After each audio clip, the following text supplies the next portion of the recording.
Jangan, Tuan. Jangan makan itu. Makanan itu beracun. Jangan disentuh. Assalamualaikum sahabat 1000 kisah nyata. Bayangkan seorang gadis desa sederhana yang merantau untuk menjadi pembantu, hanya demi membantu keluarganya di kampung. Tak pernah ia sangka, langkah kecilnya memasuki rumah besar itu akan menyeretnya pada rencana pembunuhan keji. Makan malam yang seharusnya tenang, berubah menjadi ajang perebutan nyawa. Ternyata, kalung tanduk rusa yang terlihat sepele, menyimpan rahasia kematian orang tua sang CEO. Sahabat semuanya, sebelum kita mulai ceritanya, mari semuanya untuk like, share, komen dari daerah mana kalian mendengarkan kisah ini, dan tentunya subscribe channel ini, agar kamu tidak ketinggalan kisah-kisah penuh inspirasi yang menggetarkan hati. Kami doakan yang sudah like dan subscribe channel ini semoga rezekinya selalu mengalir deras, segala urusan selalu dipermudah, dan doanya semoga diijabah oleh Allah Subhanahu wa Ta'ala. Amin ya Rabbal Alamin. Jangan lupa juga tekan tombol loncengnya, agar kamu jadi orang pertama yang tahu saat video terbaru hadir. Sekarang, mari kita mulai ceritanya. Fatma berdiri di pinggir jalan kota asing itu dengan wajah letih. Usianya baru 25 tahun, namun wajahnya terlihat lebih dewasa karena beban hidup. Ia memakai rok bermotif mencolok, warna hijau dengan bunga merah besar-besar. Orang kota mungkin akan bilang norak, tapi bagi Fatma, itu satu-satunya rok bagus yang ia miliki. Kaos kebesaran menutup tubuhnya. Lengan baju itu kebesaran sampai hampir menutupi tangannya. Tas kain usang digenggam erat. Di dalamnya hanya ada beberapa potong baju dan foto keluarga di kampung. Hari ini, ia resmi merantau. Semua demi membantu ekonomi keluarga. Ia masih ingat wajah ibunya yang menahan tangis saat melepasnya di terminal. Adiknya yang masih kecil menggenggam ujung bajunya sambil berkata pelan, "Kak, jangan lama-lama ya." Hatinya mencubit sendiri mengingat itu. Tapi Fatma tahu, bila ia tinggal di kampung, keluarganya tidak akan pernah keluar dari kesulitan. Sebuah mobil jemputan dari agensi berhenti. Fatma naik, duduk diam di kursi belakang. Kota ini ramai, gedung-gedung tinggi berjejer, lampu toko berwarna-warni, dan orang-orang berjalan dengan langkah cepat. Fatma menempelkan wajah ke kaca jendela, matanya kosong. "Aku hanya ingin bekerja, ya Allah," bisiknya lirih. Sekitar 1 jam kemudian, mobil itu berhenti di depan sebuah gerbang tinggi berwarna hitam. Pagar itu menjulang, dihiasi kamera dan lampu otomatis. Dari balik pagar tampak rumah besar 2 lantai berdinding putih dengan jendela kaca lebar. Halamannya luas, tertata rapi, dengan rumput hijau dan pohon-pohon kecil di sudutnya. Fatma menelan ludah. Ya Rab, rumahnya seperti istana. Belum sempat ia lama terpesona, pagar terbuka. Seorang wanita parubaya berdiri di ambang pintu utama. Rambutnya disanggul sederhana. Tubuhnya dibalut daster polos dan apron hijau. Wajahnya ramah, namun sorot matanya tegas. Dialah Bibi Maya, orang yang sudah lama bekerja di rumah itu. Kata orang agensi, ia sudah merawat Louis, si pemilik rumah, sejak kecil. "Kau Fatma?" tanya wanita itu. "Iya, Bey. Saya Fatma." Jawabnya gugup. "Masuk. Simpan tasmu. Aku tunjukkan kamarmu dulu, lalu jelaskan aturan di rumah ini." Fatma melangkah masuk. Jantungnya berdegup kencang. Lantai marmer berkilau, lampu gantung kristal bergemerlap, dinding penuh lukisan. Bukan foto keluarga, melainkan gambar laut, gunung, dan pohon. Rumah itu besar tapi sunyi, terlalu sunyi bagi rumah semegah ini. "Dengarkan baik-baik," ujar Bibi Maya setelah mereka duduk sebentar di ruang tengah. "Pertama, jangan pernah membuat kegaduhan. Tuan Louis menyukai ketenangan. Kedua, pekerja di sini tidak bicara langsung kepada tuan rumah, kecuali aku. Kalau ada masalah, sampaikan lewat aku. Ketiga, bekerja dengan jujur. Rumah ini punya mata dan telinga. Kalau ada yang bermain curang, cepat atau lambat akan ketahuan." Fatma mengangguk. Wajahnya serius. "Iya, Bey. Saya akan patuh." Bibi Maya tersenyum tipis. Bagus. Tugasmu nanti di dapur. Membantu masak bersama beberapa pekerja lain. Tapi malam ini, kau istirahat dulu. Malam itu, Fatma berbaring di ranjang barunya di kamar kecil di sayap belakang. Ia menatap atap, mendengar suara jam berdetak. Hatinya masih campur aduk. Senang karena mendapat pekerjaan, tapi juga takut karena rumah ini terasa asing dan penuh aturan. Hari-hari berikutnya, ia mulai terbiasa. Fatma membantu memotong bawang, menyiangi sayur, menakar bumbu. Tangannya lincah, meski kadang terluka pisau kecil. Ia belajar dari pekerja lain. Ada Kila yang ramah, Dino yang suka bersiul saat masak, Rinta yang pendiam, dan Lia yang selalu teliti. Dapur rumah itu luas, penuh rak bumbu, kulkas besar, dan lorong kecil menuju ruang penyimpanan bahan. Lorong itu agak gelap, lampunya redup, dan setiap kali Fatma lewat, ia merinding tanpa alasan. 2 minggu berjalan, Fatma mulai hafal ritme rumah. Louis, sang majikan, jarang terlihat. Katanya ia sibuk dengan perusahaannya. Kalau pulang, biasanya hanya makan malam sebentar lalu masuk ke ruang kerjanya. Para pekerja tidak pernah berani mengganggu. Semua makanan diantar lalu mereka mundur pergi. Siang itu, Fatma mendapat tugas mengambil rempah di ruang simpan. Ia berjalan melewati lorong sepi itu, menenteng keranjang kecil. Setelah mengambil beberapa botol, ia hendak keluar. Tapi langkahnya berhenti. Dari balik rak, terdengar suara. Suara laki-laki, rendah dan berat. Sudah siap semuanya. Lalu suara perempuan, lembut tapi dingin. Malam ini, campurkan ke makanannya. 1 tetes racun saja cukup. Setelah itu, semua beres. Fatma tertegun. Jantungnya berdebar cepat. Makanan? Racun? Ia tak sengaja mengintip lewat celah rak. 2 sosok berdiri agak jauh. Samar. Wajah mereka tak jelas. Namun cahaya lampu redup menyorot sesuatu yang berkilat di leher si perempuan. Sebuah kalung dengan bandul berbentuk tanduk rusa. Bandul itu bergoyang pelan setiap kali perempuan itu bicara. Lalu suara perempuan itu terdengar lirih tapi menusuk. Setelah Louis mati, perusahaan dan rumah besar ini jadi milik kita. Suara lelaki itu terkekeh pelan. Dingin dan serak. Benar, tak ada lagi yang menghalangi. Malam ini segalanya berakhir. Tawa mereka pecah, pelan tapi menyeramkan, menggema di lorong sempit itu. Fatma membekap mulutnya dengan tangan. Tubuhnya gemetar. Ini bukan mimpi. Mereka sedang merencanakan sesuatu yang mengerikan. Membunuh tuan rumah. Ia hampir pingsan. Lututnya lemas. Tapi tiba-tiba langkah mereka terdengar mendekat. Fatma buru-buru merunduk, bersembunyi di balik tumpukan karung beras. Nafasnya ia tahan, tubuhnya kaku. 2 sosok itu berjalan melewati lorong. Aroma parfum menyengat menusuk hidungnya. Suara hak sepatu perempuan terdengar jelas. Beberapa detik kemudian, lorong kembali sepi. Fatma masih mematung. Jantungnya seperti mau pecah. Telinganya berdengung. Pelipisnya panas. Ya Allah, bisiknya lirih. Tangannya gemetar memegang keranjang. Mulutnya kering. Ia sadar, mulai malam ini hidupnya berubah. Karena ia menjadi satu-satunya saksi rahasia besar yang tidak boleh didengar siapapun. Fatma masih berjongkok di balik karung beras itu. Tubuhnya kaku dan peluh dingin membasahi tengkuknya. Suara langkah 2 orang tadi sudah menjauh. Tapi jantungnya tetap berdegup keras. Ia menempelkan punggung ke dinding, mencoba menenangkan diri, namun tangannya masih gemetar hebat. Apa yang baru saja ia dengar? Racun. Makanan Tuan Louis. Malam ini. Kata-kata itu berputar di kepalanya seperti palu yang menghantam berkali-kali. Beberapa menit kemudian, Fatma akhirnya berani bangkit. Ia berjalan pelan keluar dari lorong, seakan takut bayangan mereka masih ada. Saat melewati dapur, wajahnya pucat, keringat dingin menetes di pelipis.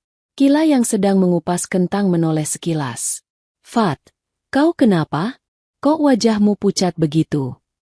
Fatma buru-buru menggeleng. Tidak apa-apa. Hanya pusing. Ia tersenyum paksa, lalu menaruh keranjang rempah di meja. Dalam hati, ia ingin sekali menceritakan apa yang baru ia dengar. Tapi suaranya tercekat. Bagaimana kalau salah satu dari mereka justru bagian dari rencana itu? Bagaimana kalau kata-katanya malah membuatnya dicurigai? Ia memandang satu persatu wajah di dapur. Dino yang sedang mengaduk panci besar, Rinta yang sibuk menakar bumbu, Lia yang sedang menata piring. Mereka semua terlihat biasa saja.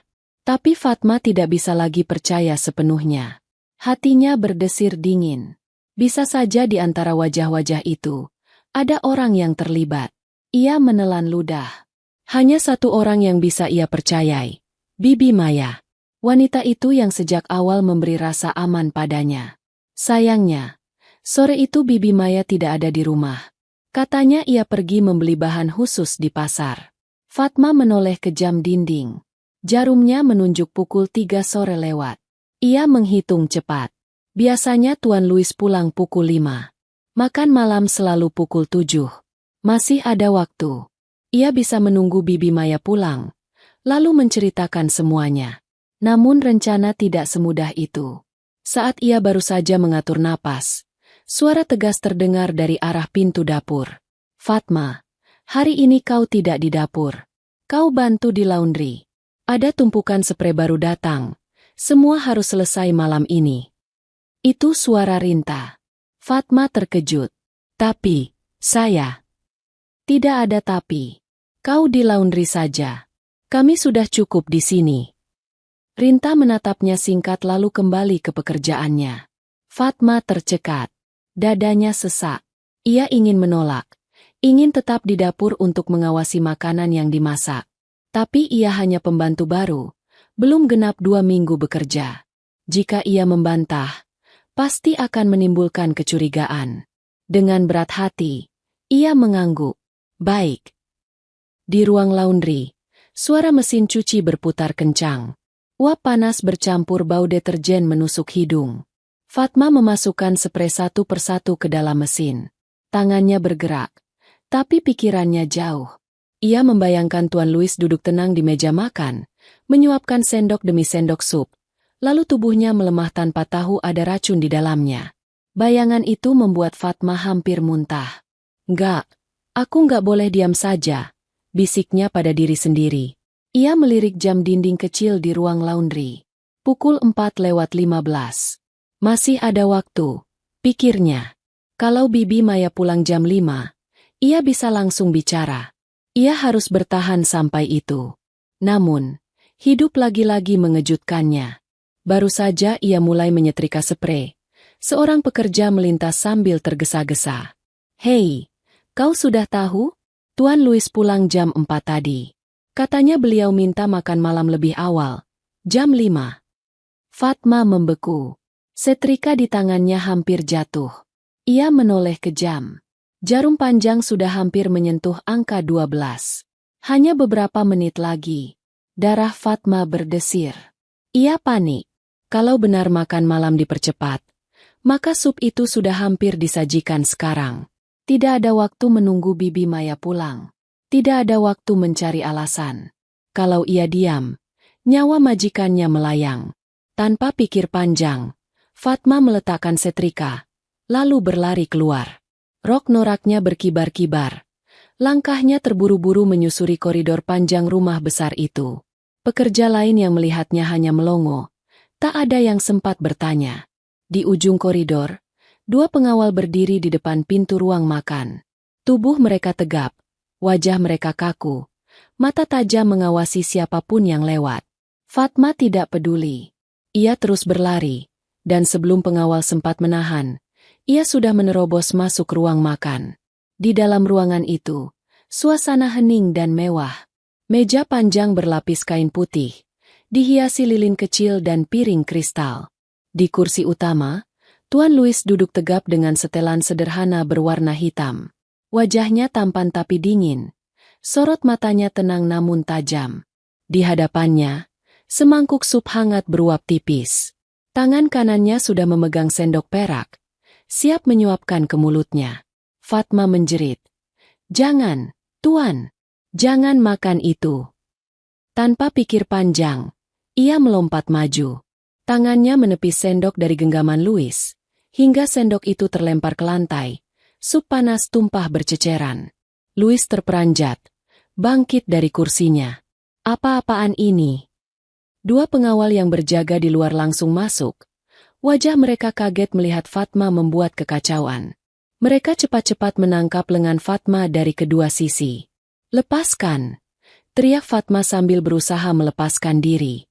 "Tuan, percayalah, makanan itu beracun. Jangan disentuh." Louis mendekat perlahan, wajahnya kaku. Sorot matanya menusuk Fatma seperti belati. "Apa maksudmu?" tanyanya dengan suara dingin. Fatma gemetar, tapi ia memberanikan diri. "Saya mendengar dua orang merencanakan membunuh Tuan. Mereka bilang racun sudah dicampur di sup ini. Saya lihat sendiri wanita dan seorang laki-laki." Louis terdiam.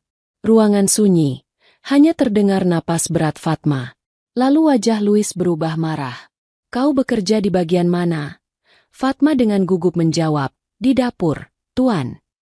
Menghela nafas, Louis berkata, "Kalau kau sendiri yang masak, bagaimana bisa kau bilang ada yang berniat meracuni? Jangan-jangan kau sendiri pelakunya." Pengawal menarik lengan Fatma lebih keras. Wajahnya memerah, matanya berkaca-kaca. "Bukan saya. Demi Allah, bukan saya." Pintu tiba-tiba terbuka. Bibi Maya masuk dengan kantong belanja di tangannya. Wajahnya bingung melihat keributan itu. "Ada apa ini?" tanyanya keras. Louis menoleh cepat. "Pembantu ini membuat keributan. Menuduh makananku beracun. Sungguh keterlaluan." Fatma berusaha menatap Bibi Maya. "Bibi, tolong percaya saya. Saya dengar sendiri. Mereka bilang sup itu sudah diberi racun. Saya lihat wanita itu." Kata-kata itu membuat Bibi Maya membeku sesaat. Sorot matanya berubah. Ada sesuatu di sana, sebuah ingatan yang tidak bisa ia sembunyikan. Namun sebelum ia sempat bicara, Louis mengangkat tangannya, memberi perintah pada pengawal. Seret dia keluar. Fatma menjerit, "Tuan, dengarkan saya." Wanita itu memakai kalung tanduk rusa. Langkah pengawal terhenti. Louis mendadak menoleh. Matanya menyipit. "Apa kau bilang?" "Kalung tanduk rusa, saya lihat jelas," ulang Fatma dengan suara gemetar. Ruangan hening. Louis terdiam.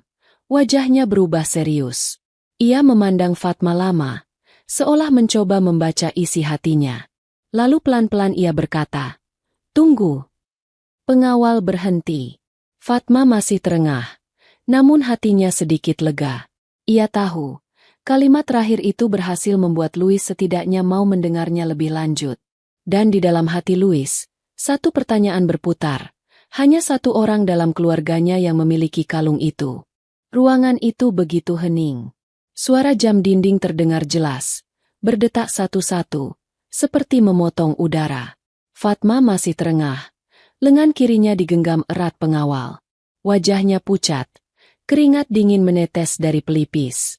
Kata-kata terakhir yang keluar dari mulutnya, tentang kalung tanduk rusa, membuat langkah semua orang terhenti. Louis menatapnya tajam, tatapan seorang penguasa rumah besar yang terbiasa tidak mempercayai siapapun. Mata itu hitam, dalam, dan tidak mudah dibaca. Sesaat ia tampak ragu. Bibi Maya berdiri di sisi pintu, membawa kantong belanja.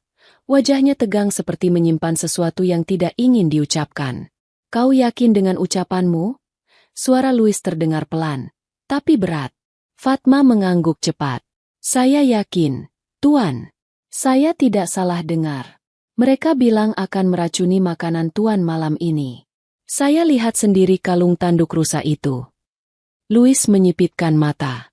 Ia berjalan perlahan mendekati meja makan, lalu berhenti di depan mangkuk sup yang masih beruap tipis. Tangannya mengambil sendok yang tadi sempat jatuh, membersihkannya dengan serbet, lalu menaruhnya di atas meja. Ia menoleh ke Fatma. "Kalau kau begitu yakin, buktikan di depan semua orang." Fatma terkejut. "Maksud Tuan?" Cicipi sup ini. Sekarang juga. Ucap Louis dingin. Jika kau benar, aku akan melihatnya. Jika kau bohong, kau akan menanggung akibat dari kata-katamu sendiri. Bibi Maya sontak terperanjat. Tuan, jangan begitu. Dia masih baru. Dia hanya ketakutan. Cukup, Maya. Potong Louis dengan suara tajam. Aku tidak butuh pembelaan. Aku butuh kebenaran. Fatma mematung. Wajahnya kaku. Kakinya terasa berat. Dadanya bergemuruh. Ia tahu, bila sup itu benar-benar beracun, hidupnya bisa berakhir malam itu juga. Tapi kalau ia menolak, ia akan semakin dianggap bersalah. Pengawal mendorong tubuhnya mendekat ke meja. Fatma menunduk, menatap mangkuk sup di hadapannya. Uap tipis naik, seolah mengejeknya. Dalam hati, ia berdoa pelan. Ya Allah, lindungi aku. Tangannya gemetar saat meraih sendok. Ia menatap sekilas ke arah Bibi Maya. Wanita tua itu menahan napas. Wajahnya cemas. Louis berdiri tegak di sisi meja, menatap dengan mata yang tidak berkedip. Fatma menelan ludah. Ia mencelupkan sendok ke sup, mengangkat sedikit kuahnya. Tetesan kecil jatuh kembali ke mangkuk. Dengan berani, ia mendekatkan sendok itu ke bibirnya, lalu menjilatnya perlahan. 1 detik, 2 detik, 3 detik. Awalnya tidak terasa apa-apa. Fatma hampir bernapas lega. Tapi kemudian, panas menjalar di lidahnya. Tenggorokannya terasa kering. Udara seperti terhenti di kerongkongan. Matanya membesar. Tubuhnya tersentak. Sendok jatuh ke meja dengan bunyi nyaring. Air. Suaranya serak. Nyaris tak terdengar. Tolong! Bibi Maya segera berlari mendekat. Menahan tubuh Fatma yang limbung. Tuan! Dia tidak bohong. Cepat panggil dokter. Pengawal berlari keluar. Louis terdiam. Wajahnya untuk pertama kali terlihat goyah. Ia menatap Fatma yang menggigil di pelukan Bibi Maya. Tubuh gadis desa itu gemetar. Wajahnya pucat. Keringat dingin membasahi pelipis. Beberapa menit terasa begitu panjang. Fatma megap-megap. Seperti orang yang berusaha mencari udara. Untungnya, langkah kaki cepat terdengar. Seorang pria paruh baya dengan tas hitam masuk, dokter kepercayaan keluarga. Ia segera menurunkan tasnya, mengeluarkan suntikan kecil dan botol cairan. Segera baringkan dia, seru dokter. Bibi Maya dan pengawal membantu memindahkan Fatma ke sofa panjang di ruang tamu sebelah. Dokter bergerak cepat, menyuntikkan obat penawar sementara, lalu memasang selang infus kecil di tangannya. Dia terkena zat berbahaya. Untung belum banyak yang masuk ke tubuhnya. Kalau terlambat sedikit saja, bisa berakibat fatal. Louis menatap semua itu dengan wajah dingin, namun matanya tak bisa menyembunyikan rasa terkejut. Untuk pertama kalinya, ia melihat dengan mata kepala sendiri bahwa kata-kata Fatma bukanlah kebohongan. Jenis racunnya apa, Dok? Dokter menatap serius, lalu menjawab jujur. Jenis zatnya tidak umum, Tuan. Tidak berbau, tidak berwarna, dan tidak berasa. Jadi susah dideteksi hanya dengan indera biasa. Untuk memastikan jenis pastinya, saya harus mengambil sampel dan mengirimkannya ke laboratorium khusus. Butuh pemeriksaan kimia yang teliti, dan itu memerlukan waktu. Saya perkirakan butuh 2 hari sebelum hasil lengkap bisa keluar. Louis menghela napas panjang. Baik. Segera lakukan itu. Jangan biarkan apapun terjadi pada sampel. Aku ingin tahu secepat mungkin siapa yang melakukan ini. Dokter mengangguk. Saya akan lakukan yang terbaik. Untuk saat ini, yang penting dia stabil. Teruskan observasi, dan jangan beri makanan apapun dari dapur besar sebelum hasil keluar. Bibi Maya menatap Fatma dengan mata berkaca-kaca. Ia menggenggam tangan gadis itu erat-erat. Di luar, malam menutup halaman rumah besar itu seperti selimut, sementara di dalam, rasa khawatir bergelayut menunggu kabar dari laboratorium. Tatapan Louis beralih pada Fatma. Gadis desa dengan rok norak itu kini terbaring lemah. Namun ucapannya telah menyelamatkan nyawanya. Seandainya Fatma tidak nekat tadi, Mungkin ia sudah tidak bernyawa di kursi makan itu. Louis menghela napas panjang. Untuk pertama kali, ia merasa rumah besar ini benar-benar asing baginya. Dan untuk pertama kali juga, ia menyadari bahwa nyawanya selama ini sebenarnya berada di ujung benang yang bisa putus kapan saja. Malam itu, setelah dokter memastikan Fatma stabil, Bibi Maya menemani gadis itu di kamarnya. Louis berdiri di depan jendela ruang kerjanya, menatap keluar ke halaman gelap. Kalimat Fatma terus terngiang di telinganya. Wanita itu memakai kalung tanduk rusa. Ia tahu, kalung itu bukan kalung biasa. Hanya satu orang dalam keluarganya yang memilikinya. Malam itu terasa panjang sekali. Fatma berbaring lemah di kamar kecilnya. Tubuhnya masih dingin, tenggorokannya kering, meski dokter sudah memberi obat penawar. Bibi Maya duduk di kursi samping ranjang, menatap Fatma dengan wajah penuh iba. Sesekali ia mengelus rambut gadis desa itu, sesekali pula ia menarik napas panjang, seolah mencoba meredam rasa bersalah. Kenapa anak ini harus menanggung semua ini? Bisiknya pelan.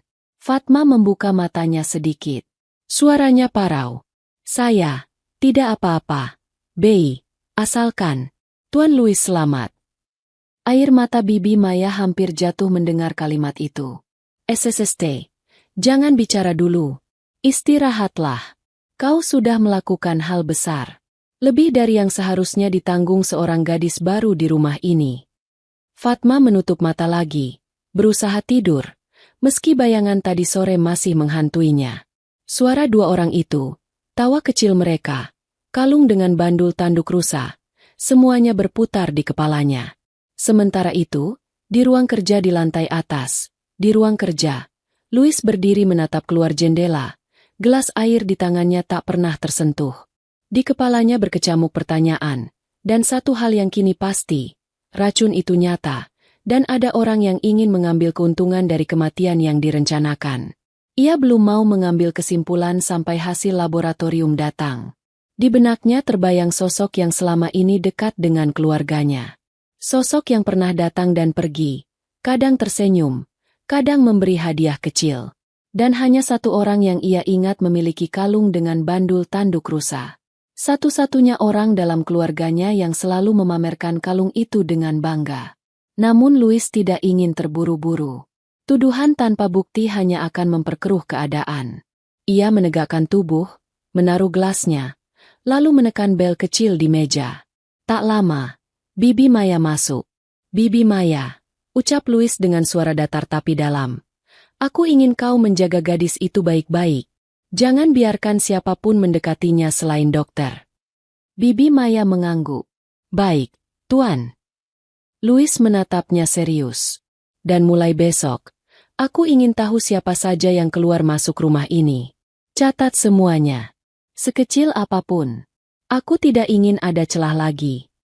Wajah Bibi Maya tegang. Tapi ia mengangguk lagi. Saya mengerti, Tuan. Ketika Bibi Maya hendak keluar, Louis menambahkan. Bibi Maya, kau juga ingat kalung tanduk rusa itu, bukan? Bibi Maya terhenti. Tangannya yang memegang gagang pintu sedikit bergetar. Ia menoleh perlahan, menatap Louis. Ya, saya ingat. Suaranya pelan, hampir berbisik. Louis mendekat. Kalau begitu, kita sama-sama tahu siapa pemiliknya. Bibi Maya menunduk, tidak menjawab. Louis menutup matanya sebentar, menahan perasaan yang mengaduk. Ia sengaja menahan diri agar tidak berspekulasi. Menuduh tanpa bukti hanya akan merugikan semua pihak. 2 hari, kita tunggu 2 hari itu. Sampai hasil keluar, kita harus ekstra waspada. Sekali lagi, tolong jaga Fatma Bibi. Aku merasa sangat bersalah padanya. Bibi Maya menatap Louis. Saya mengerti. Aku akan jaga dia semampuku, Tuan. Louis mengangguk. Di dalam hatinya muncul tekad baru. Menunggu hasil laboratorium bukan berarti pasif. Selama 2 hari itu, ia dan Bibi Maya harus bekerja lebih hati-hati untuk mengumpulkan bukti lain dan menjaga semua orang yang mungkin menjadi sasaran. Malam itu, Louis tidak tidur sama sekali. Ia duduk di kursi kerja, menatap berkas-berkas perusahaan yang berserakan di meja, namun pikirannya bukan pada angka-angka itu. Ia tahu, ada orang dekat yang selama ini menyimpan niat jahat. Dan Fatma, gadis desa polos itu, baru saja membuka sedikit tabir rahasia yang sudah terkubur bertahun-tahun. Keesokan harinya, Fatma mulai sedikit membaik. Tubuhnya masih lemah, tapi ia sudah bisa duduk bersandar di ranjang. Dokter datang pagi itu, memeriksa kondisinya, lalu berkata, "Syukurlah racun yang masuk hanya sedikit.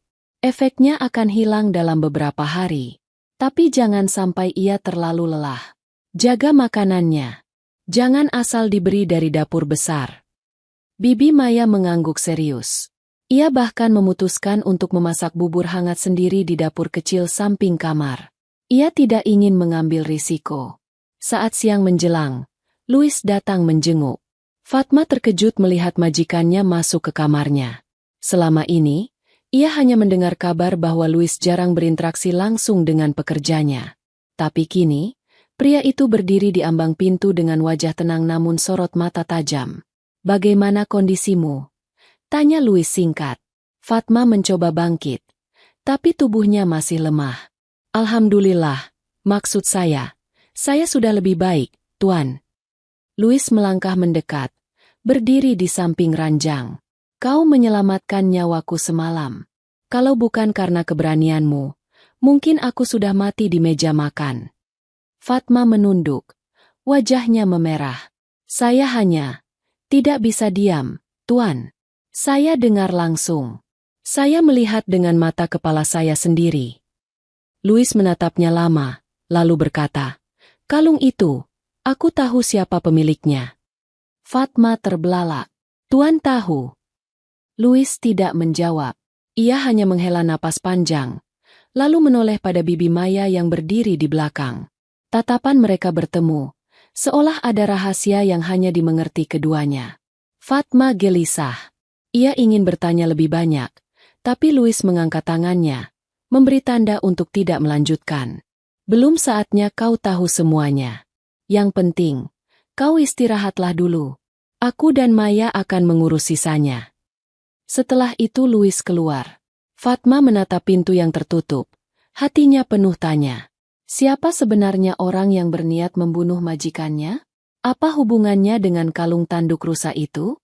Sore harinya, dari jendela kamarnya, Fatma melihat sesuatu yang membuat darahnya berdesir. Di halaman depan, sebuah mobil mewah berhenti. Seorang wanita elegan keluar dari dalamnya. Usianya sekitar 40-an. Penampilannya anggun dengan gaun mahal, rambut disanggul rapi. Dan di lehernya, tergantung jelas sebuah kalung dengan bandul berbentuk tanduk rusa. Fatma menahan napas. Tubuhnya kaku. Itu kalung yang ia lihat malam itu. Wanita itu tersenyum manis pada pengawal yang membukakan pintu, lalu melangkah masuk ke rumah besar itu. Fatma bergetar. Hatinya ingin berteriak, tapi suaranya hilang di tenggorokan. Siapa wanita itu? Dan apa hubungannya dengan Tuan Louis? Fatma masih berdiri kaku di balik tirai. Dari celah kecil, ia melihat dengan jelas wanita anggun itu berjalan masuk ke rumah besar. Gaun mahal berwarna krem gading membalut tubuhnya. Rambutnya disanggul rapi, dan di lehernya tergantung kalung tanduk rusa yang berkilat setiap kali ia melangkah. Fatma menempelkan tangan ke bingkai jendela. Tangannya gemetar. Ia ingin berlari, ingin segera memberitahu Bibi Maya apa yang dilihatnya. Tapi tubuhnya masih terlalu lemah. Nafasnya sesak, kepalanya berdenyut, seolah sisa racun yang pernah ia cicipi masih berputar di dalam tubuh. Wanita itu melangkah masuk dengan senyum ramah, menyapa pengawal di pintu. Suaranya terdengar samar dari balik kaca jendela, lembut tapi menusuk. Fatma langsung merasakan bulu kuduknya berdiri. Itu suara yang sama. Suara yang ia dengar di lorong gelap 2 malam lalu. Pintu kamar Fatma tiba-tiba terbuka. Bibi Maya masuk dengan semangkuk bubur hangat di tangannya. Wajahnya tampak tenang, tapi sorot matanya gelisah. Seolah ia pun tahu ada sesuatu yang tidak beres hari itu. Fatma buru-buru menunjuk ke arah jendela. "Bei, wanita itu. Dia yang pakai kalung tanduk rusa." Bibi Maya menoleh cepat, lalu segera menutup tirai jendela rapat-rapat. Ia meletakkan mangkuk bubur di meja, kemudian menatap Fatma dengan sorot tegas. Jangan terlalu banyak bicara. Kau masih lemah. Fokuslah untuk pulih dulu. Tapi Bei, saya yakin sekali. Fatma berusaha mengangkat tubuhnya. Dia orangnya. Saya dengar suaranya. Dan kalung itu sama persis dengan yang saya lihat malam itu. Bibi Maya mendekat. Menunduk menatap wajah Fatma dalam-dalam. Fatma, dengar baik-baik. Hal-hal seperti ini tidak bisa dibicarakan sembarangan. Apalagi di rumah sebesar ini. Tembok pun seperti punya telinga. Sekali kau salah bicara, hidupmu bisa hancur. Fatma menggigit bibir. Nafasnya terengah. Ia ingin membantah, tapi tatapan Bibi Maya begitu kuat, seolah menuntutnya untuk menahan diri. Bibi Maya menepuk bahu Fatma pelan. Yang kau lihat itu bukan orang sembarangan. Dia adik dari ayah Tuan Louis. Sejak Louis masih kecil, dia sudah sering datang kemari. Orang-orang mengenalnya sebagai Bu Ratna, wanita yang dermawan dan elegan. Tapi, suaranya menurun. Tidak semua yang terlihat indah itu benar-benar indah. Fatma terbelalak. Adik dari ayah Tuan Louis. Bibi Maya mengangguk tipis. Ya, karena itu, jangan sembarangan bicara. Orang bisa saja menganggapmu melawan keluarga sendiri. Fatma merinding. Kalau benar wanita itu keluarga, berarti bahaya ada lebih dekat daripada yang ia kira. Tiba-tiba, suara langkah terdengar dari koridor. Pintu kamar diketuk pelan. Bibi Maya langsung menoleh. Wajahnya tegang. Ia berbisik cepat. Jangan bicara apa-apa. Pintu terbuka, dan masuklah Bu Ratna. Senyumnya manis. Wajahnya berseri-seri. Maya, aku dengar ada pekerja baru yang sakit. Aku ingin lihat sebentar. Fatma menahan napas. Ia tidak bisa bergerak. Wajah wanita itu terlihat jelas kini. Lebih dekat. Kalung tanduk rusa bergoyang di lehernya. Seakan-akan mengejek Fatma. Ah, jadi ini Fatma, kata Ratna dengan suara lembut. Baru bekerja sudah sakit? Kasihan sekali. Ia berjalan mendekat. Duduk sebentar di kursi samping ranjang Fatma. Tangannya menyentuh tepi selimut. Matanya menatap Fatma penuh senyum. Cepat sembuh. Ya, rumah ini butuh pekerja rajin. Fatma ingin berteriak, ingin mengatakan kebenaran, tapi suaranya tercekat di tenggorokan. Ia hanya bisa menunduk. Jantungnya berdetak begitu keras hingga terdengar di telinganya sendiri. Ratna berdiri lagi, menepuk bahu Bibi Maya pelan. Jagalah dia baik-baik. Maya, kalau butuh sesuatu, bilang saja padaku. Lalu ia melangkah keluar dengan anggun, meninggalkan aroma parfum yang pekat di udara. Begitu pintu menutup, Fatma langsung menatap Bibi Maya dengan wajah pucat. Bei, itu suaranya. Itu pasti dia. Bibi Maya duduk di kursi, menghela napas berat. Aku tahu. Aku juga merasakan hal yang sama. Tapi ingat, kita tidak boleh menuduh tanpa bukti. Kita masih harus menunggu hasil dari dokter. Fatma menatapnya dengan bingung. Kapan hasilnya keluar, Bei? Besok, jawab Bibi Maya pelan. Dokter bilang butuh 2 hari penuh untuk analisis di laboratorium.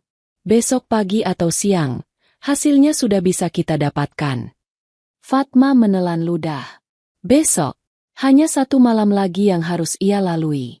1 malam panjang penuh kecemasan, sebelum kebenaran mulai terbuka sedikit demi sedikit. Malam itu, Fatma tidak bisa memejamkan mata.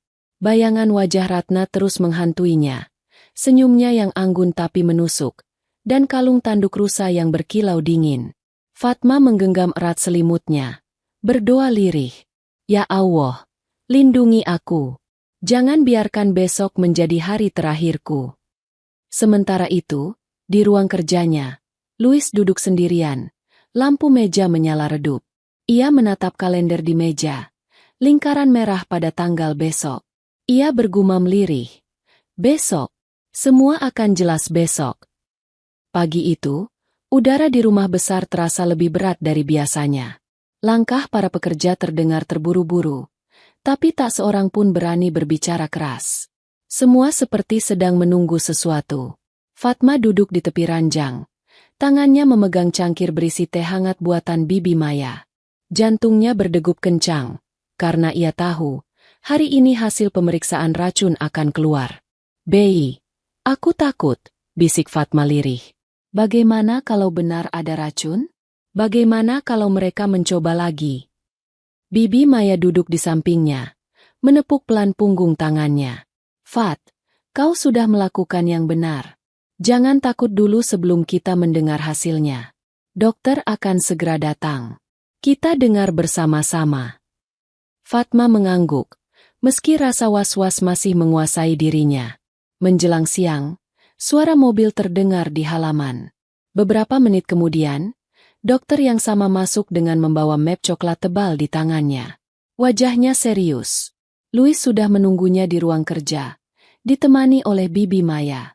Fatma pun diajak masuk, meski tubuhnya masih lemah, karena ia adalah saksi yang penting.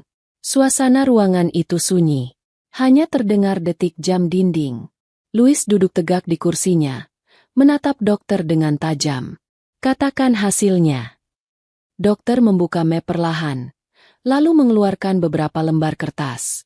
Ia menghela napas sebelum bicara. "Tuan, setelah kami melakukan pemeriksaan laboratorium, kami menemukan zat yang sangat berbahaya.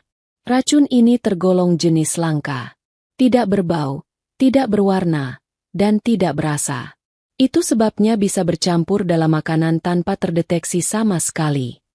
Fatma menelan ludah. Tubuhnya gemetar. Itu sama persis dengan apa yang ia alami saat mencicipi sup waktu itu. Tidak ada rasa aneh, tapi tiba-tiba tubuhnya hampir mati. Louis bertanya dengan suara dalam, "Apa racun ini bisa membunuh dalam sekali makan?" Dokter mengangguk. "Ya, jika dosisnya cukup, orang yang memakannya bisa kehilangan kesadaran dalam hitungan menit. Bahkan jika tidak segera ditangani, korban bisa meninggal." Untungnya, Fatma hanya mencicipi sedikit, dan segera mendapat penanganan. Kalau tidak, nyawanya tidak bisa tertolong. Fatma menggenggam erat roknya. Matanya berkaca-kaca. Ia masih merasakan getirnya malam itu, saat dadanya sesak dan tenggorokannya terbakar. Louis mencondongkan tubuh. Matanya menatap kertas di tangan dokter. "Apakah ini racun yang umum digunakan?" Dokter menggeleng. "Tidak, Tuan. Racun ini tidak mudah ditemukan. Hanya orang-orang tertentu yang punya akses. Itu sebabnya kasus ini berbahaya. Orang yang menggunakannya pasti tahu betul apa yang ia lakukan." Suasana ruangan semakin tegang. Bibi Maya menunduk. Wajahnya pucat. Louis mengepalkan tangannya di atas meja. Ia tahu, ini bukan sekadar ancaman iseng, melainkan rencana pembunuhan yang nyata. "Apakah kau bisa melacak dari mana racun ini berasal?" tanya Louis lagi. Dokter menjawab hati-hati. "Butuh penyelidikan lebih lanjut, Tuan. Tapi dari ciri-cirinya, racun ini biasanya digunakan oleh orang yang paham bahan kimia atau punya koneksi ke pasar gelap. Saya sarankan berhati-hati. Selama pelaku belum tertangkap, ancaman masih ada." Fatma merasa tubuhnya semakin lemas. Jadi benar, ada orang yang dengan sengaja ingin membunuh Louis, dan mereka menggunakan racun yang sangat sulit dideteksi. Louis menutup matanya sejenak, lalu membuka lagi dengan sorot tajam. "Terima kasih, Dok. Simpan hasil ini dengan aman. Aku tidak ingin orang lain melihatnya selain kita di ruangan ini." Dokter mengangguk. "Saya mengerti, Tuan. Hasil asli ada di map ini. Saya juga simpan salinan di laboratorium. Tapi saya janji kerahasiaannya terjaga." Setelah dokter pergi, suasana ruang kerja masih hening. Louis berdiri, berjalan ke arah jendela besar. Dari balik kaca, ia melihat halaman depan yang tenang, pepohonan bergoyang pelan. Tapi di dalam hatinya, badai berkecamuk. Jadi memang benar, gumamnya lirih. Ada tangan yang ingin membunuhku. Bibi Maya mendekat. "Tuan, apa yang akan Anda lakukan?" Louis menoleh perlahan. "Kita tidak bisa menunggu mereka menyerang lagi. Kita harus menjebak mereka. Dan untuk itu, aku butuh Fatma. Fatma terkejut. Saya, Tuan. Louis menatapnya dalam-dalam. Kau saksi satu-satunya yang melihat kalung tanduk rusa malam itu. Kau juga yang berani menghentikanku sebelum menelan sup. Tanpamu, aku tidak punya pijakan. Karena itu, aku butuh kau di sisiku saat aku menjebak mereka. Fatma menelan ludah. Jantungnya berdegup tak terkendali. Tapi, bagaimana kalau mereka menyerang saya juga? Louis berjalan mendekat, berdiri di hadapan Fatma. Aku janji akan melindungimu. Tapi aku tidak bisa melawan musuh ini sendirian. Kau sudah terlibat sejak pertama kali mendengar percakapan itu. Sekarang, kita harus melangkah lebih jauh. Fatma menunduk. Air matanya jatuh. Ia hanya gadis desa yang awalnya ingin jadi pembantu sederhana. Tapi kini ia berdiri di hadapan seorang CEO besar. Diminta untuk menjadi bagian dari rencana berbahaya. Bibi Maya menggenggam tangan Fatma erat. Fat, kau tidak sendiri. Aku juga akan berada di sampingmu. Kita lakukan ini bersama. Fatma menatap mereka berdua. Dalam hatinya, ia masih ketakutan. Tapi ada suara kecil yang berbisik. Ini jalan yang harus ditempuh. Ia mengangguk pelan. Baik, Tuan. Saya akan membantu. Louis menatapnya dengan penuh tekad. Bagus. Malam makan malam berikutnya. Kita akan pasang jebakan. Dan saat itu, kebenaran akan mulai terbongkar. Suasana ruangan seakan bergetar. Fatma sadar, hari-hari ke depan akan semakin berbahaya. Tapi tidak ada jalan kembali. Malam itu, sebelum tidur, Fatma berdoa pelan. Ya Allah, beri aku kekuatan. Jangan biarkan kejahatan menang. Di luar jendela, angin bertiup kencang. Dedaunan berjatuhan. Rumah besar itu berdiri kokoh, tapi di dalamnya, rahasia gelap semakin mendekati saatnya untuk terbuka. Hari itu, sejak pagi, rumah besar kembali sibuk. Pekerja dapur mondar-mandir, pengawal diperintahkan untuk berjaga lebih ketat, dan meja makan panjang mulai dibersihkan hingga berkilau. Semua tampak seperti persiapan jamuan biasa, tapi bagi Louis, Bibi Maya, dan Fatma, malam ini adalah panggung untuk jebakan besar. Fatma duduk di kamar sambil memegang rok usangnya. Hatinya tidak tenang. Jantungnya berdegup lebih cepat daripada biasanya. Ia teringat kembali kata-kata Louis kemarin. Malam makan malam berikutnya, kita akan pasang jebakan. Bibi Maya masuk, membawa sehelai syal untuk menutupi pundaknya. Kau masih pucat.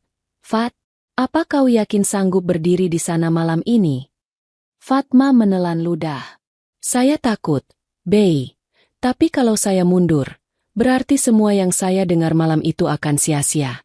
Saya sudah terlanjur berada di dalamnya. Saya akan lakukan. Bibi Maya mengelus kepalanya pelan. Anak baik, ingat, kau tidak sendirian. Aku akan ada di sisimu. Sore menjelang, mobil hitam mewah berhenti di halaman. Dari dalamnya, Ratna turun dengan anggun, kali ini mengenakan gaun merah tua yang menempel pas di tubuhnya. Kalung tanduk rusa berkilat di lehernya, seolah menjadi mahkota yang dipamerkan dengan bangga. Di sampingnya, seorang pria parubaya ikut turun, wajahnya dingin, mata tajam penuh perhitungan. Fatma yang melihat dari lantai atas langsung menunduk. Nafasnya tercekat. Itu suara lelaki yang aku dengar di lorong malam itu. Di ruang tamu, Louis menyambut dengan wajah datar. Selamat datang. Malam ini kita makan bersama, seperti keluarga. Ratna tersenyum manis. Tentu saja, Louis. Aku selalu senang bisa duduk di meja makan rumah ini. Malam tiba. Meja makan panjang dihiasi lilin tinggi, gelas kristal berkilau, dan piring porselen tersusun rapi. Sup hangat kesukaan Louis kembali hadir di tengah meja, dikelilingi hidangan lain. Semua pekerja sudah diperintahkan untuk keluar setelah makanan ditata, kecuali Bibi Maya dan Fatma yang berdiri di sisi ruangan. Louis duduk di kursi utamanya, Ratna di sisi kanan, pria itu di sebelah Ratna. Senyum mereka anggun, percakapan ringan terdengar seperti keluarga yang akrab. Tapi bagi Fatma, setiap kata terasa seperti pisau bermata dua. Saat sup dituangkan ke mangkuk Louis, suasana berubah hening. Ratna sendiri yang menuangkan, sambil berkata lembut, "Sup ini akan menghangatkanmu. Kau selalu menyukainya sejak kecil, bukan?" Louis menatapnya lurus, lalu menunduk sebentar, mengaduk sup itu dengan sendok. Fatma menggenggam erat rok noraknya, lututnya gemetar. "Louis," Ratna tersenyum lagi, "kau terlalu tegang. Hidup ini butuh sedikit kelembutan. Makanlah, supaya tubuhmu kuat." Namun sebelum sendok itu masuk ke mulut, Louis berhenti. Ia meletakkan sendok kembali ke meja, lalu menoleh ke Fatma. "Ceritakan." Ruangan seketika hening. Tatapan Ratna berubah sesaat, tapi ia cepat menutupi dengan senyum samar. Fatma melangkah maju dengan suara gemetar. "Malam itu, saya dengar ada 2 orang berbicara di lorong penyimpanan. Mereka bilang sup kesukaan Tuan Louis akan diberi racun. Mereka ingin Tuan mati malam itu, supaya semua ini jatuh ke tangan mereka." Ia menatap Ratna dengan mata berkaca-kaca. "Saya tidak lihat wajah jelas, tapi saya lihat kalung tanduk rusa di leher wanita itu. Kalung yang sama persis dengan yang Nyonya pakai malam ini." Ratna tertawa kecil, suaranya terdengar ringan. "Louis, sungguh, kau percaya pada ocehan seorang gadis desa yang baru 2 minggu bekerja? Gadis yang bahkan hampir membunuhmu dengan tuduhannya sendiri?" Fatma terhentak. "Saya tidak berbohong. Saya sendiri hampir mati setelah mencicipi sup itu." Ratna menatapnya tajam, kali ini tanpa senyum. "Kalau kau yang cicipi, siapa tahu kaulah yang memasukkan sesuatu ke dalam sup itu, lalu berpura-pura jadi korban." Louis mengangkat tangannya, menghentikan perdebatan. "Cukup." Ia menatap Ratna dengan mata tajam. "Besok hasil lengkap dari laboratorium akan datang. Dan jika terbukti ada racun di sup ini, tidak akan ada lagi yang bisa menyangkal." Ratna terdiam sesaat, lalu kembali tersenyum, meski senyumnya dingin. "Baiklah, kita lihat saja besok." Makan malam berlanjut, tapi suasana terasa mencekam. Fatma berdiri di pojok, hatinya bergetar hebat. Ia tahu, esok hari akan menjadi penentu. Hasil laboratorium akan keluar, dan kebenaran akan mulai terbuka. Louis menatap lilin di meja, matanya tajam penuh tekad. Besok, semua topeng akan jatuh besok. Pagi itu, rumah besar terasa semakin tegang. Semua pekerja berjalan cepat tapi tak berani menatap siapapun terlalu lama. Seakan semua orang tahu hari itu akan ada kabar besar, meski tak ada yang berani bertanya. Fatma duduk di tepi ranjang, menggenggam erat ujung selimutnya. Wajahnya masih pucat, tapi matanya penuh resah. Ia tahu, dokter berjanji akan datang pagi ini membawa hasil lengkap pemeriksaan racun. Hasil itu akan menentukan segalanya. Apakah tuduhannya benar, ataukah ia hanya dianggap pembantu gila yang suka mengada-ada? Bibi Maya masuk, membawa secangkir teh hangat. "Fat, kau harus kuat. Apapun hasilnya nanti, jangan takut. Kebenaran pasti akan menang." Fatma mengangguk pelan, meski jantungnya berdegup begitu kencang hingga membuat tangannya gemetar. Tak lama, suara mobil terdengar di halaman. Fatma langsung menegang. Dari balik tirai, ia melihat dokter turun dengan wajah serius, membawa map tebal berwarna coklat. Louis sudah menunggu di ruang kerjanya, duduk tegak di kursi besar dengan sorot mata dingin. Fatma dan Bibi Maya ikut dipanggil masuk. Suasana ruangan itu sunyi. Hanya terdengar detik jam dinding. Dokter membuka map perlahan. Wajahnya kaku. "Tuan Louis, hasil lengkap sudah keluar." Louis mencondongkan tubuh. "Katakan." Dokter menarik napas panjang sebelum bicara. Hasil laboratorium memastikan bahwa racun yang ditemukan di sup itu adalah jenis racun yang sangat berbahaya dan langka. Nama ilmiahnya panjang, tapi intinya, racun ini tidak berbau, tidak berwarna, dan tidak berasa. Sekali tertelan dalam dosis penuh, korban bisa meninggal hanya dalam waktu singkat. Untungnya, Nona Fatma hanya mencicipi sangat sedikit, sehingga nyawanya masih tertolong. Fatma menelan ludah. Tubuhnya bergetar mendengar penjelasan itu. Ingatannya kembali ke malam ketika tenggorokannya panas dan dadanya sesak. Seolah maut sudah menunggu di depan mata. Louis menatap dokter tajam. Apakah racun ini mudah ditemukan? Dokter menggeleng. Tidak, Tuan. Racun ini hanya bisa didapatkan melalui jalur tertentu. Butuh orang yang punya akses dan pengetahuan. Itu artinya, pelaku bukan orang sembarangan. Bibi Maya menunduk. Jemarinya meremas apron dengan kuat. Dokter melanjutkan. Suaranya semakin pelan, tapi penuh tekanan. Dan ada satu hal lagi yang lebih mengejutkan. Ia menatap Louis lama, seakan ingin memastikan apakah ia siap mendengarnya. Louis mengangguk tegas. Katakan. Dokter menghela napas berat. Racun dengan jenis yang sama juga pernah ditemukan di dalam tubuh almarhum ayah dan ibu Anda saat autopsi dulu. Hasilnya waktu itu samar, dan tidak pernah dipublikasikan karena tidak ada yang meminta penyelidikan lebih jauh. Tapi ketika saya membandingkan data lama dengan hasil yang sekarang, racunnya sama persis, Tuan. Ruangan itu membeku. Fatma menutup mulutnya dengan kedua tangan. Air matanya jatuh tanpa bisa ditahan. Bibi Maya terisak pelan. Matanya berkaca-kaca. Louis menunduk. Kepalan tangannya menghantam meja dengan keras. Jadi, mereka tidak mati karena serangan jantung. Mereka dibunuh. Suara itu rendah tapi mengguncang. Bibi Maya akhirnya angkat bicara. Suaranya parau. Saya sudah lama curiga, Tuan. Tapi saya tidak punya bukti. Sekarang semua jelas. Fatma menatap Louis. Wajahnya penuh iba.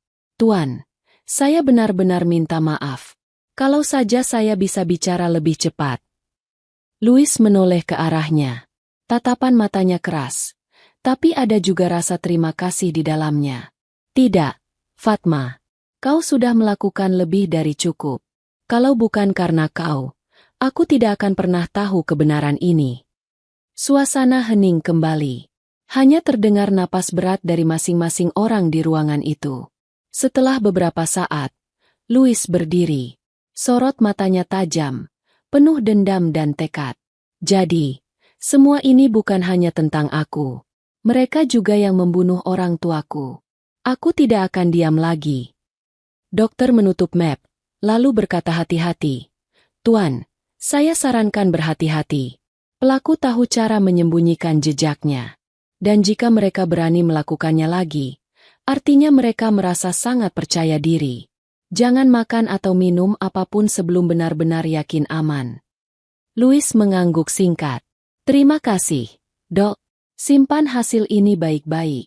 Jangan bocorkan pada siapapun. Setelah dokter keluar, Bibi Maya langsung memeluk Fatma yang menangis di sisinya. Fat, kau harus tetap kuat. Kebenaran ini memang menyakitkan. Tapi justru inilah alasan kita harus bertahan. Louis berdiri di dekat jendela besar, menatap keluar. Hatinya berkecamuk. Namun satu hal pasti, permainan ini sudah terlalu jauh. Orang yang berusaha meracuninya sekarang adalah orang yang sama yang merampas kedua orang tuanya bertahun-tahun lalu. Di bawah sinar matahari pagi, kalung tanduk rusa kembali terbayang di benaknya. Simbol yang sederhana, tapi kini menjadi tanda kejahatan yang tak bisa dihapus.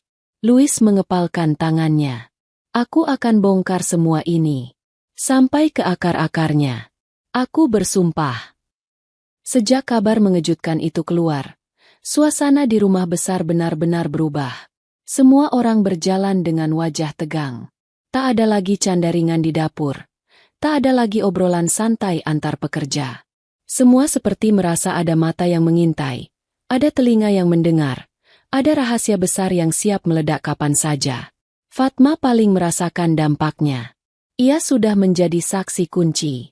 Louis sendiri berkata dengan tegas bahwa tanpa dirinya, kebenaran tidak akan bisa diungkap.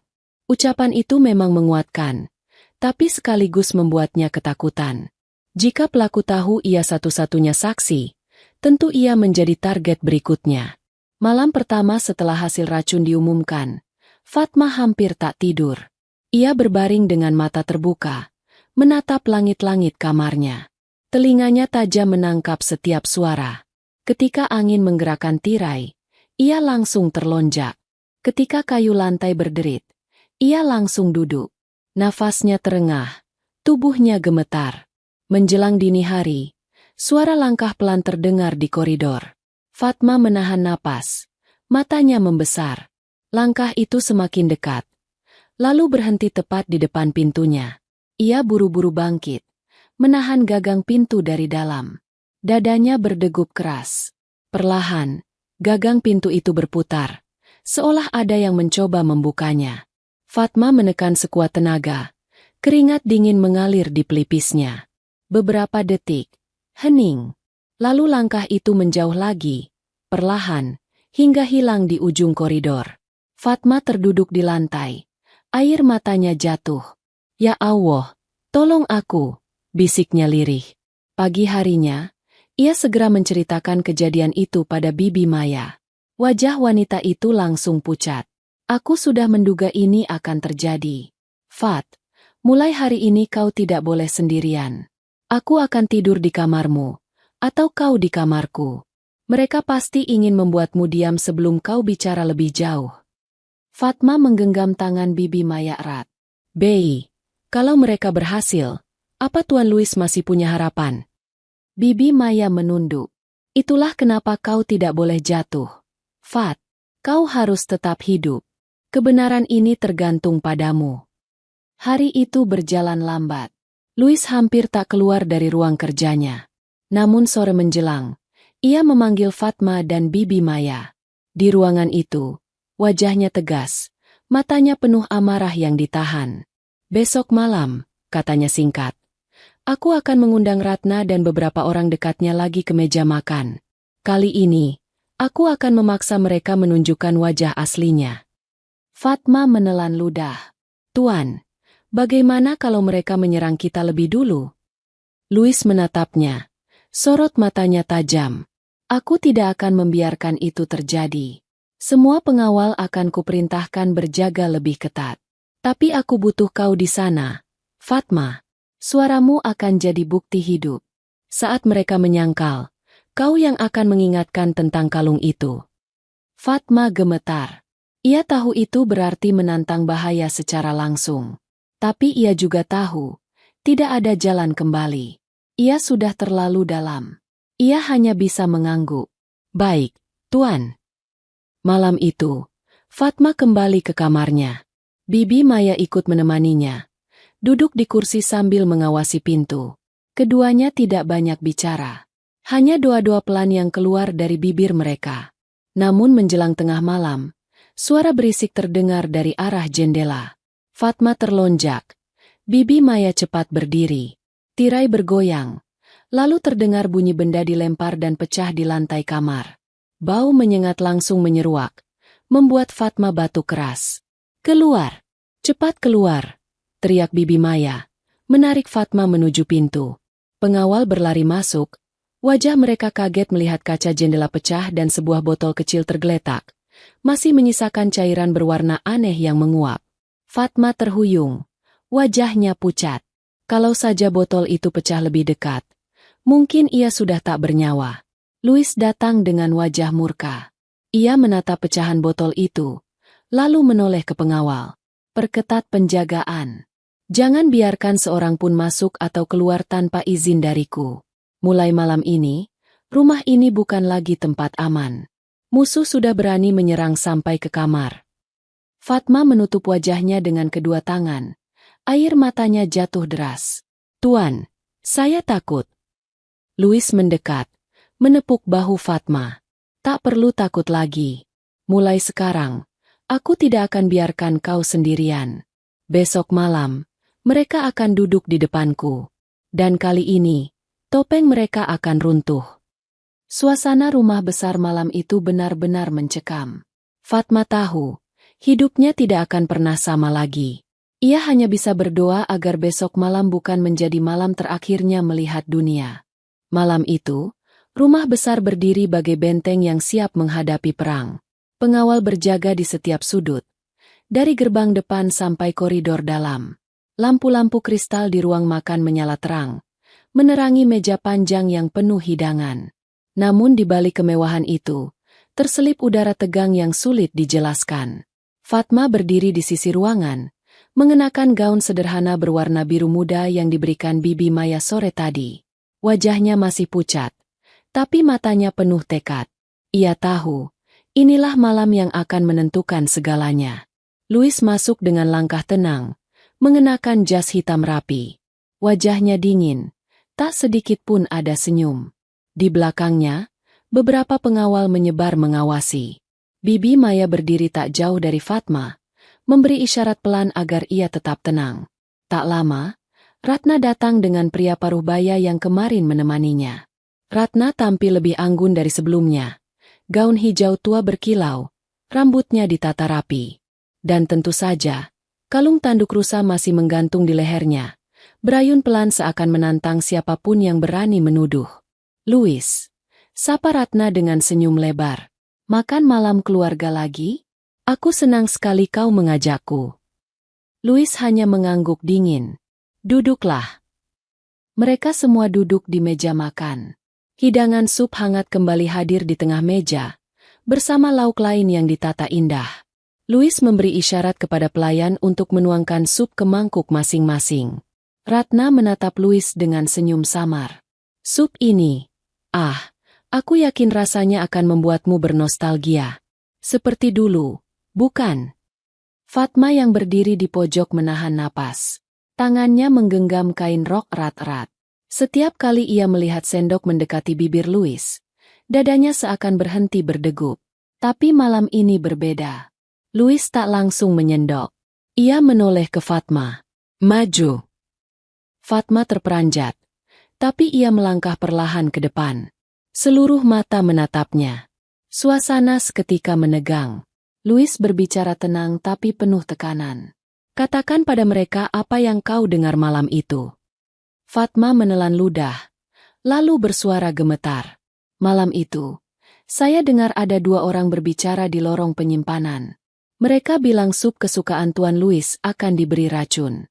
Mereka ingin Tuan mati, supaya rumah dan perusahaan jatuh ke tangan mereka. Saya tidak lihat wajah jelas, tapi saya lihat kalung tanduk rusa di leher wanita itu. Ia menoleh ke Ratna, matanya berkaca-kaca. Kalung yang sama persis dengan yang Nyonya pakai malam ini. Ratna tertawa kecil. Suaranya ringan tapi menusuk. Louis, kau sungguh percaya pada gadis desa ini? Gadis yang baru 2 minggu bekerja, yang bahkan hampir menimbulkan kekacauan dengan tuduhannya? Ia bisa saja berhalusinasi. Louis tetap tenang. Fatma tidak berhalusinasi. Ia bahkan hampir mati saat mencicipi sup yang terhidang malam itu. Pria di samping Ratna menyahut. Suaranya dingin. Itu bisa saja karena Fatma sendiri yang mencampur sesuatu, lalu pura-pura jadi korban. Cara klasik untuk menutupi kesalahan. Fatma menggeleng kuat. Suaranya meninggi. Tidak, saya tidak berbohong. Saya hampir kehilangan nyawa saya sendiri. Bibi Maya maju setapak. Wajahnya keras. Saya yang merawat Fatma malam itu. Ia benar-benar nyaris mati. Kalau bukan karena dokter, mungkin ia sudah tiada. Ratna menoleh cepat. Sorot matanya tajam menusuk Bibi Maya. Tapi wanita tua itu berdiri kokoh. Tatapannya tak bergeming. Louis kemudian memberi isyarat. Seorang pengawal masuk membawa map coklat, hasil laboratorium. Ia meletakkannya di meja. Louis membuka perlahan, lalu membaca keras-keras. Hasil laboratorium membuktikan sup itu mengandung racun langka. Tidak berwarna, tidak berbau, dan tidak berasa. Racun mematikan, bukan hal yang mudah didapat. Ruangan sunyi.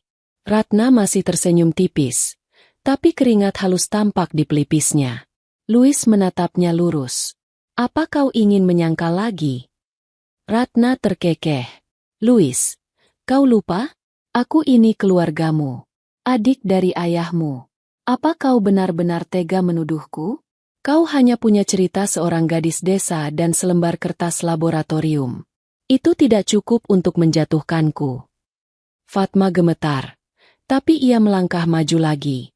Kalung itu, Suara tawa itu. Saya tidak akan lupa sampai mati. Itu Nyonya. Ratna menatapnya dengan dingin. Kalau begitu, seharusnya kau siap menanggung akibat dari mulutmu. Ucapan itu membuat Fatma mundur selangkah. Tubuhnya bergetar hebat. Namun Louis tak tinggal diam. Ia berdiri perlahan, menatap Ratna dengan sorot tajam penuh api. Aku sudah cukup lama diam. Orang tuaku mati, dan aku tak pernah tahu siapa dalangnya. Tapi sekarang semua mulai jelas. Aku tidak akan biarkan sejarah terulang. Ratna masih tersenyum, tapi kali ini senyumnya getir. Kalau begitu, mari kita lihat siapa yang lebih kuat bertahan, Louis. Malam itu, meja makan bukan lagi tempat keluarga. Itu adalah medan perang. Fatma tahu, setelah malam ini, tidak ada lagi jalan kembali. Malam itu, meja makan masih menjadi saksi bisu. Lilin-lilin di atas meja bergoyang pelan, seakan ikut merasakan ketegangan yang menggantung di udara. Louis berdiri tegak. Sorot matanya menusuk Ratna yang tetap duduk dengan senyum tipis di wajahnya. Louis, ucap Ratna. Suaranya lembut namun penuh tantangan. Kau sungguh tega menuduh keluargamu sendiri di depan semua orang? Hanya karena ocehan seorang gadis desa? Louis tidak menjawab. Ia menatap ke arah pintu, memberi isyarat. Seorang pengawal masuk, membawa seseorang, dokter kepercayaan keluarga, dengan wajah tegang. Di tangannya ada map yang lebih tebal daripada sebelumnya. Ratna menoleh cepat. Untuk pertama kalinya senyumnya pudar. Dokter berdiri di sisi Louis, lalu bicara dengan suara mantap. Tuan Louis, saya sudah meneliti lebih dalam. Dan hasilnya, racun yang ditemukan di sup beberapa hari lalu, benar-benar sama dengan racun yang ditemukan saat autopsi kedua orang tua Anda dulu. Zat langka, tidak berwarna, tidak berbau, dan mematikan. Sama persis. Tidak mungkin kebetulan. Suara dokter bergema di ruangan itu. Fatma menutup mulutnya dengan tangan. Air matanya langsung jatuh. Bibi Maya menunduk. Bahunya bergetar. Louis mengepalkan tangan. Jadi benar. Mereka dibunuh. Bukan mati wajar. Ratna tertawa kecil. Meski suaranya terdengar getir. Louis, kau masih muda. Masih mudah dipengaruhi. Apa kau yakin dokter itu tidak berbohong? Apa kau yakin hasil itu tidak dimanipulasi? Louis menoleh ke dokter. Bukti apa yang kau bawa? Dokter mengeluarkan beberapa lembar foto laboratorium, lengkap dengan hasil uji yang menunjukkan kesamaan antara racun masa lalu dan yang sekarang. Saya simpan catatan lama sebagai arsip. Dan ketika saya bandingkan dengan sampel terbaru, keduanya identik. Tidak ada ruang untuk keraguan. Hening panjang memenuhi ruangan. Semua mata kini tertuju pada Ratna. Senyum di wajahnya perlahan memudar, berganti tatapan dingin. Aku sudah mengira, cepat atau lambat kau akan tahu, Louis. Suaranya berat, tak lagi ditutupi dengan kelembutan. Ya, benar. Orang tuamu mati bukan karena sakit. Mereka mati karena racun. Dan aku ada di balik itu. Fatma menjerit kecil. Tubuhnya bergetar hebat. Bibi Maya memegang bahunya erat, berusaha menenangkannya. Louis menatap Ratna dengan sorot mata membara. Kenapa? Mereka keluarga. Mereka tidak pernah mengusikmu. Ratna berdiri perlahan, menunduk sebentar sebelum menatap Louis dengan tajam. Karena mereka menghalangi jalan. Semua kekayaan, perusahaan, rumah besar ini, seharusnya milikku. Tapi ayahmu mengambil semua. Aku hanya bayangan. Aku hanya tamu yang datang dan pergi. Aku lelah hidup di balik nama besar keluarga ini tanpa pernah jadi pusatnya. Jadi aku mengambil alih dengan caraku sendiri. Suasana makin mencekam. Beberapa pengawal melangkah maju, tapi Louis mengangkat tangan, memberi isyarat agar mereka menunggu. Dan sekarang, lanjut Ratna, kau pun sama. Kau hanya perpanjangan tangan dari ayahmu. Kau yang berdiri di hadapanku adalah halangan terakhir. Kalau kau lenyap, semuanya akan kembali padaku. Fatma menggigil mendengar kata-kata itu. Tapi Louis tetap berdiri tegak, Meski hatinya hancur mendengar pengakuan wanita yang masih ada ikatan darah dengannya. "Cukup," kata Louis akhirnya. Suaranya dalam dan tegas. "Pengawal, bawa dia." Ratna tertawa keras. Suaranya bergema di ruangan. "Kau pikir kau sudah menang, Louis? Kau hanya menang karena seorang gadis desa kebetulan mendengar. Tanpanya, kau bahkan tidak pernah tahu." Ia melirik Fatma dengan tajam. "Ingat baik-baik, gadis kecil. Kau merusak permainan yang sudah kususun bertahun-tahun." Fatma mundur selangkah. Air matanya jatuh tanpa henti. Tapi ia tahu, ia sudah memilih jalan yang benar. Pengawal akhirnya mendekat, memegang lengan Ratna dan pria yang bersamanya. Mereka meronta, tapi akhirnya dibawa keluar dengan wajah penuh kebencian. Suara tawa Ratna masih terdengar menggema di koridor. Menyeramkan, sebelum pintu besar itu tertutup rapat. Ruangan kembali hening. Louis berdiri mematung. Matanya kosong menatap meja makan yang kini hanya menyisakan hidangan dingin. Fatma mendekat dengan langkah ragu, lalu berkata pelan, "Tuan." Louis menoleh. Matanya berkaca-kaca.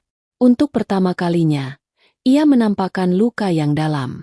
"Fatma, kalau bukan karena kau, aku mungkin sudah jadi korban berikutnya. Dan aku tidak akan pernah tahu siapa pembunuh orang tuaku." Fatma menunduk. Air matanya ikut jatuh.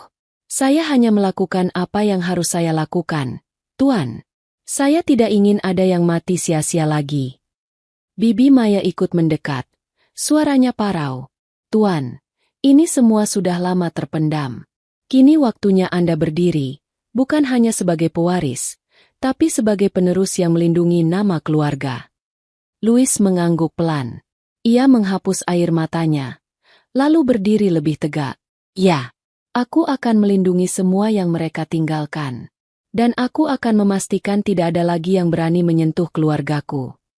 Malam itu, meski rumah besar masih diliputi bayangan duka, sebuah babak baru telah dimulai. Fatma yang dulu datang hanya untuk menjadi pembantu sederhana, kini menjadi saksi yang mengubah segalanya. Ia tak hanya menyelamatkan nyawa Louis, tapi juga membuka tabir gelap yang selama ini menutupi kematian kedua orang tuanya. Dan di dalam hati Louis, ada rasa hormat yang tumbuh untuk gadis desa itu.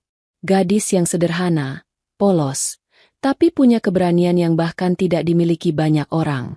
Malam itu, lilin di meja makan padam satu persatu, meninggalkan ruangan dalam gelap. Tapi di balik kegelapan itu, ada cahaya baru yang mulai menyala, cahaya kebenaran. Cerita selesai. Sahabat semuanya, siapa sangka, niat sederhana seorang gadis desa untuk bekerja sebagai pembantu malah mengungkap rahasia besar yang hampir terkubur selamanya. Fatma tak hanya menyelamatkan nyawa majikannya, tapi juga membuka tabir gelap tentang kematian kedua orang tua Louis. Kisah ini mengajarkan kita bahwa keberanian bisa datang dari siapa saja, bahkan dari sosok yang paling sederhana. Jangan pernah meremehkan niat baik dan hati yang tulus, karena bisa jadi, merekalah kunci dari terbongkarnya kebenaran. Semoga kisah ini menjadi pelajaran untuk kita semua. Jangan lupa tinggalkan komentar, like dan share cerita ini, agar kami semakin semangat menyajikan kisah-kisah inspiratif lainnya. Sampai jumpa di video berikutnya. Wassalamualaikum warahmatullahi wabarakatuh.